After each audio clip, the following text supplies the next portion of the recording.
So, ito na nga, back to school na mga mommies. Ito na yung ating bagong routine every morning from Monday to Friday. Maagang gumising para gisingin ang ating mga anak para pumunta sa school.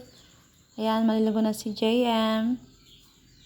O, siya na lang daw ang maliligo mag-isa. O, diba? Siya na lang din ang magbihis na mag-isa. Ayan, si Kuya JM. So, sinusot niya ang kanyang socks. Dahil ang tagal-tagal naman magsuot, tinulungan ko na nga lang din ang aking baby boy para mas madali ang kanyang pagbibihis. So, ayan na, kapogi naman ang aking baby. Yan.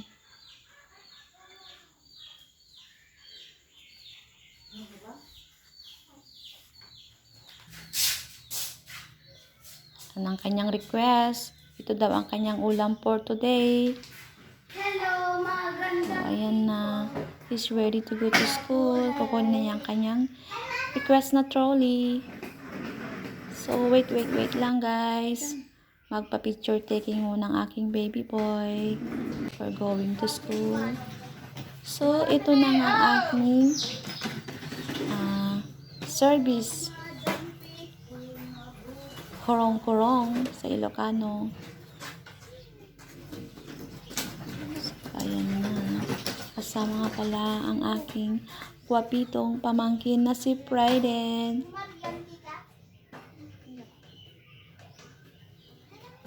So, let's go.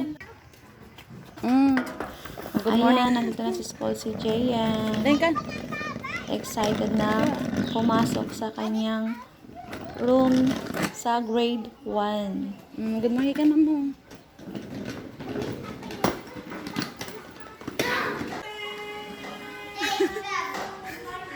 Good morning, ma'am.